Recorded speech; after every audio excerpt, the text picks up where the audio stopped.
국내 다문화 인구 500만 시대가 다가오면서 이주민 선교는 한국교회 목회와 세계 선교에 새로운 가능성을 열고 있습니다. 선교 영역을 확대하기 위해 어떤 변화가 필요한지 취재했습니다. 국내 최초로 이단 상담을 시작해 약 40년 동안 2천여 명의 이단 탈퇴를 도운 안산 이단 상담소 진용식 소장을 만나봤습니다. 백석대학교가 중국, 일본 대학과 함께 제7회 한중일 국제교류 작품 전시회를 개최했습니다. 한국교회 총연합이 14개 협력기관 기관장들을 초청해 조찬 간담회를 개최했습니다. 기독교대한감리회 서울남연회가 연회 내 178개 비전교회를 4년 동안 지원하기로 한 안건을 최종 통과시켰습니다.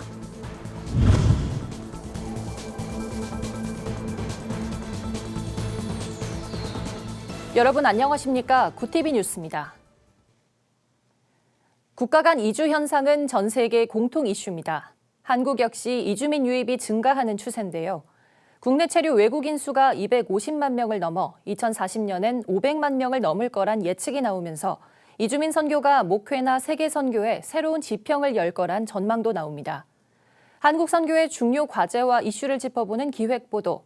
이번엔 이주민 선교 확대를 위해 교회 안에 어떤 변화가 요구되는지 짚어봤습니다. 한국교회가 이주민 선교에 관심을 가진 건 1990년대 초. 당시 한국과 중국이 공식 수교하면서 늘어난 중국인 노동자와 국제결혼으로 이주한 동남아시아계 이주 여성을 대상으로 시작된 이주민 선교는 이후 세계화, 국제화의 흐름 속에 30년 넘게 이어져 왔습니다. 10년을 1기로 본다면 4기를 맞은 국내 이주민 선교는 폭발적으로 늘어나는 난민 등 글로벌 이슈에 맞춰 확대돼야 하는 상황에 놓였습니다. 히마와 그리고 KWMA는 함께 연합을 하여서 귀국하신 선교사님들에게 어떻게 이주민 선교에 효과적으로 참여하실 수 있도록 해야 하는가, 이런 프로토콜을 만들고 저희들이 그것을 제공하는 수준에 와 있습니다. 이런 점에 있어서 앞으로 이주민 선교 사역의 귀국 선교사님들의 참여는 점점 더 많아질 것이고요. 한국 이주민 선교의 열매는 한국에서 신앙을 갖게 된 이주민들이 같은 민족이나 비슷한 언어권의 사람들에게 복음을 전하는 역파송에서 찾을 수 있습니다. 이는 한국형 선교 모델로 불리며 전 세계에 도전을 주고 있습니다. 자국 내에서도 세계 선교가 가능한 방식으로 주목받는 겁니다. 이주민을 대상으로 사역하는 카메룬 출신의 엘레디 자넷 목사는 지난해 한국 독립교회 선교단체 연합회에서 목사 안수를 받았습니다. 현재 금정 산소망교회에서 영어 예배와 이주민 상담 사역을 맡고 있습니다. 가정 형편이 어려워 남편과 떨어져 세 자녀를 키우고 있지만 한국에서 세계 복음화라는 꿈을 키우고 있습니다. Not only immigrants living in Korea, everybody in Korea needs the gospel because in the gospel there is life. Here in Korea, I have to, take the gospel to as many people as I can.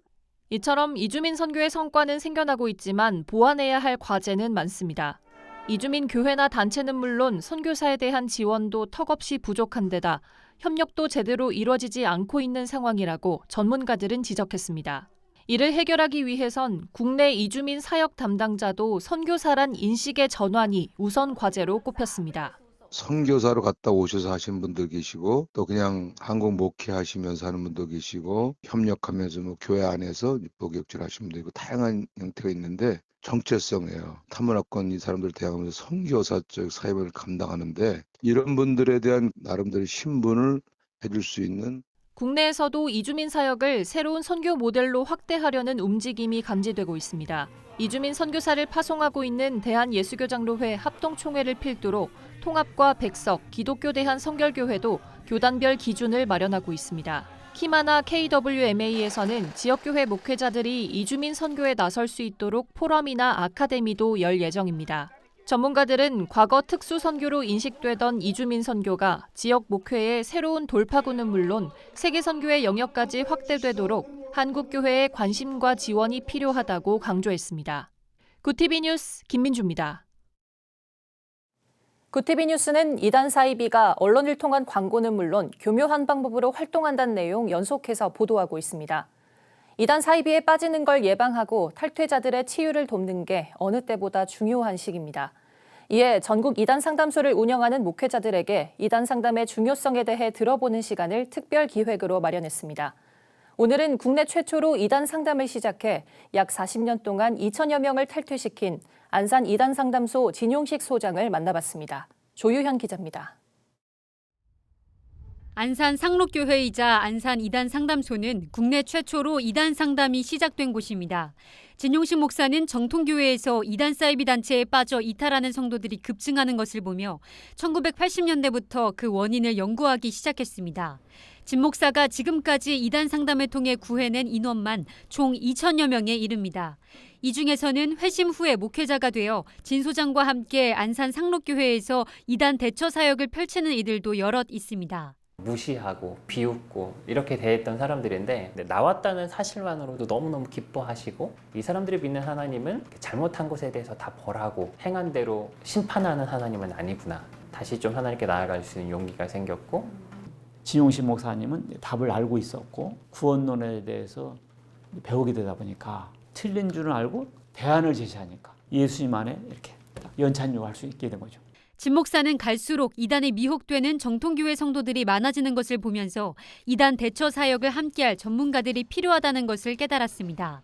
이를 위해 이단 상담소를 운영할 수 있는 상담사 자격증을 만들고 2015년에 국가에 등록했습니다. 교육을 통해 자격증을 취득한 목회자들이 상담소를 운영할 수 있도록 하기 위해서입니다. 현재는 20개의 상담소가 진 목사가 대표로 있는 한국기독교 이단상담소협회에 소속돼 있습니다. 협회는 1년에 100여 명을 이단 사이비 단체로부터 구출해내고 있습니다.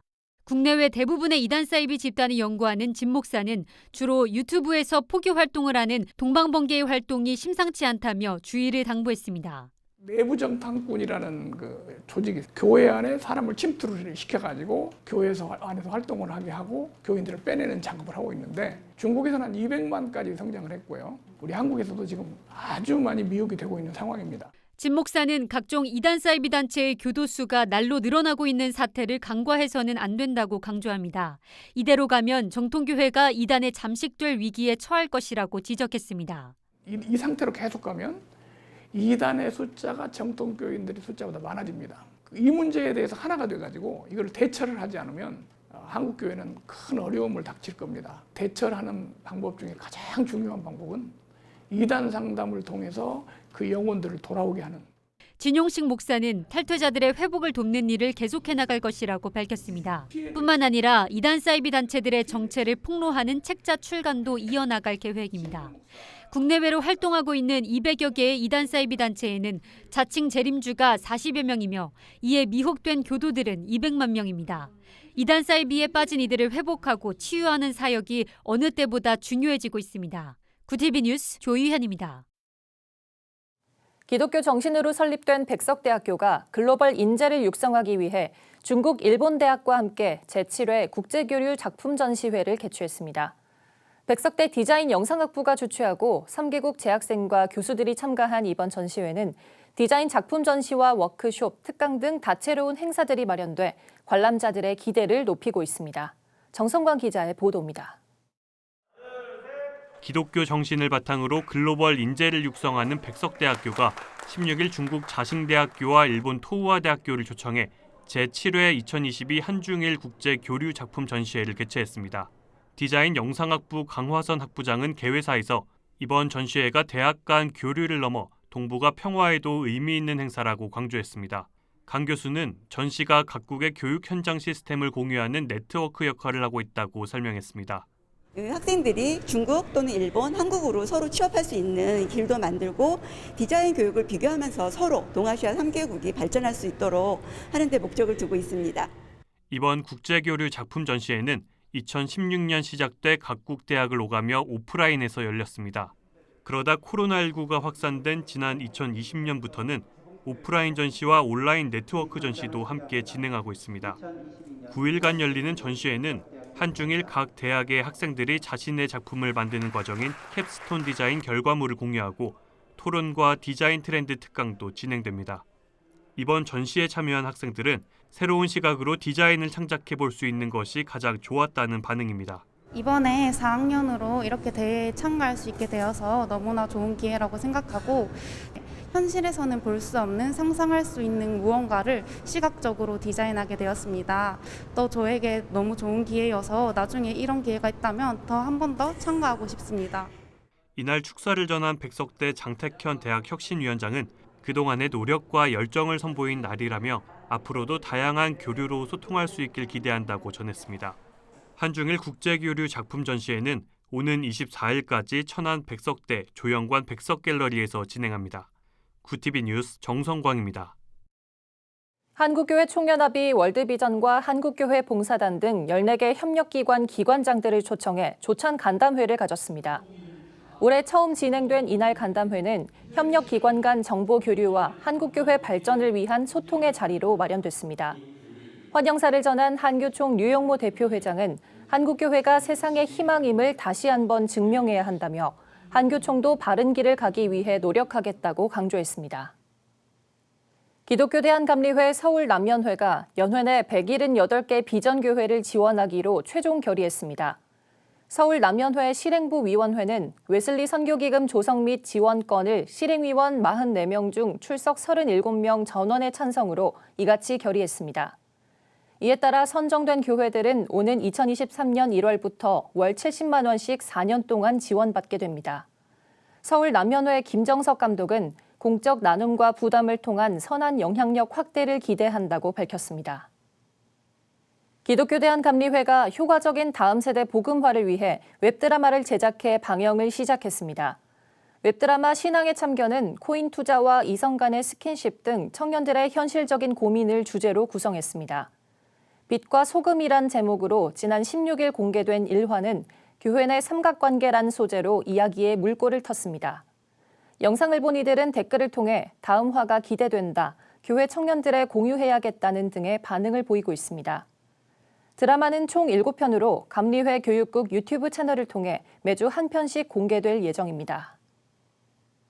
한국대학생선교회 CCC가 3년 만에 현장 수련회를 개최합니다. CCC는 오는 6월 27일부터 29일까지 충남 공주 애터미 오롯 비전홀에서 2022 전국 대학생 여름 수련회를 개최할 계획이라고 밝혔습니다. 이번 수련회는 러빙 갓, 러빙 마이셀프란 주제로 집회와 선교, 비전 박람회 등의 프로그램으로 구성됩니다. CCC 대표 박성민 목사는 다시 대면 사역을 시작하고 있는 지금 만남을 그리워했던 캠퍼스 학생들이 복음에 대한 마음문을 열게 되길 기대한다고 전했습니다.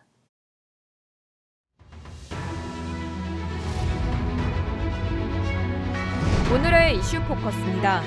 정부가 코로나19 확진자의 격리 의무 기간 7일을 4주 연장하기로 했습니다. 한덕수 국무총리는 17일 앞으로 전문가들과 4주 단위로 상황을 재평가할 예정이라며 이같이 밝혔습니다. 격리 의무를 4주 연장한 데 대해 한 총리는 사망자 수가 아직 감소하지 않았다며 격리 의무 완화 시 재확산의 시기를 앞당기고 피해 규모를 확산할 수 있다고 설명했습니다. 다만 정부는 요양병원 대면 면회는 접종 여부와 무관하게 허용하기로 했습니다. 실수요자의 내 집 마련 애로를 해소하기 위해 부동산 대출 규제가 완화됩니다. 먼저 생애 최초 주택 구매자에 대한 LTV, 부동산 대출 비율 상한을 80%로 완화하기로 했습니다. 또 7월부터 강화되는 DSR, 부채 원리금 상환 비율 규제를 앞두고 추가로 긴급생계 자금으로 승인받은 주택담보대출은 DSR 산정에서 제외하도록 했습니다. 대출 한도는 1억 5천만 원으로 확대됩니다. 여기에 청년층의 DSR 산출 시 장래소득 인정을 확대하면서 대출 한도가 대폭 늘어날 예정입니다. 앞으로 육아휴직 기간이 1년에서 1년 6개월로 늘어납니다. 또 영세아이 1명당 월 70만 원의 부모 급여가 지급되고 정년 연장 등 고령자 계속 고용을 위한 사회적 논의도 착수합니다. 급격한 저출산과 고령화로 눈앞에 닥친 인구 위기에 대응하기 위해서입니다. 이에 따라 육아휴직 기간을 6개월 늘리고 배우자 출산 휴가 기한도 현재의 열흘보다 더 늘리는 방안을 검토키로 했습니다. 또 고령자 계속 고용은 임금체계 개편과 함께 사회적 논의를 진행할 계획입니다. 한국형 발사체 누리호의 2차 발사가 발사대 기립 상태에서 신호 오류가 생기면서 일정이 또다시 미뤄졌습니다. 연구진이 오류 원인 점검에 집중하고 있는데 현재로선 발사 예비일로 잡아둔 23일 안에 발사가 가능할지 알기 어렵습니다. 결합 해체가 필요할 경우 가을로 늦어질 가능성도 나오고 있습니다. 연구진은 신호 처리 박스나 전선유에서 문제가 확인되면 부품 교체만으로 해결 가능할 수도 있지만 레벨 센서까지 넘어가면 1단과 2단 분리 작업이 필요해 적지 않은 시간이 소요될 것으로 보고 있습니다. 이슈 포커스였습니다.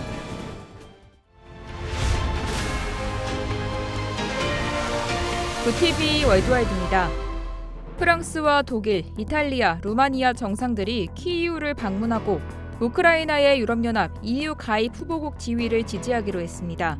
마크롱 프랑스 대통령은 후보국 지위는 정규 회원국이 되기 위한 로드맵과 함께 진행될 것이라며 발칸반도와 그 인근 지역, 특히 몰도바의 상황도 고려해야 한다고 밝혔습니다.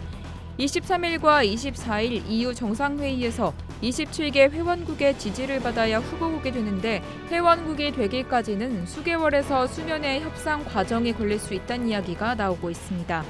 미국의 주택담보대출 금리가 13년 만에 최고치로 뛰어올랐습니다.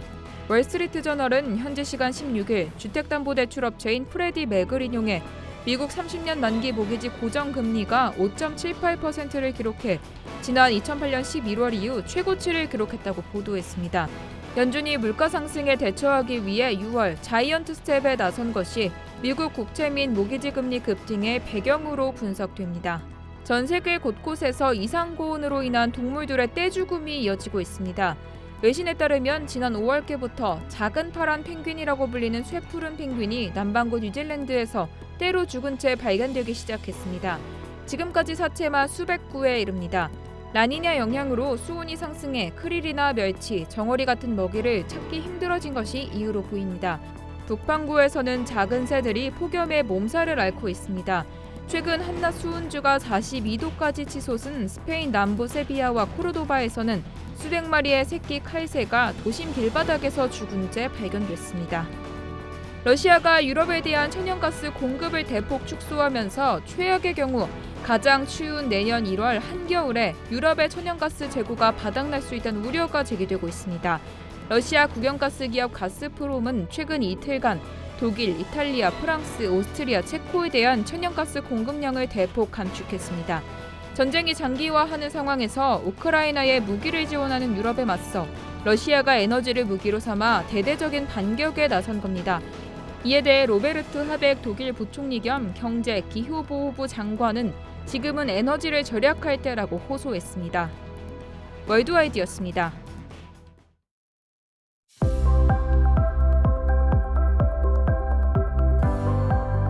내일은 낮 기온이 30도 안팎으로 오르며 덥겠습니다. 중부 내륙을 중심으로는 소나기가 오겠는데요. 서울과 경기 내륙 등지에서 5에서 30mm의 비가 예상됩니다. 일요일 오전에도 경기 북부와 영서 북부를 중심으로 또 한 차례 비가 내리겠습니다. 다음 주엔 제주도를 시작으로 올해 첫 장마가 찾아오겠습니다. 이어서 전국 날씨입니다. 내일 한낮 최고 기온은 서울 30도, 강릉 29도, 대전 31도가 예상됩니다. 남부지방은 광주 31도, 부산 26도, 제주 27도까지 오르겠습니다. 날씨였습니다. 국가 인구 통계에 따르면 한국의 다문화 인구는 점차 늘 것으로 전망됩니다. 이주민 선교를 새로운 선교 모델로 확대해야 한다는 목소리가 나오는 이유입니다. 다행히 전국엔 이주민 사역을 하는 교회나 단체가 1000여 곳이나 있다고 합니다. 이쯤 되면 해외 선교사뿐 아니라 국내에서 이주민을 대상으로 사역하는 분들까지 선교사라 할 수 있습니다. 이주민 선교사들이 복음 전파에 매진하도록 성도들의 관심과 지원이 필요해 보입니다. 이상으로 뉴스를 마칩니다. 함께해 주신 여러분 고맙습니다.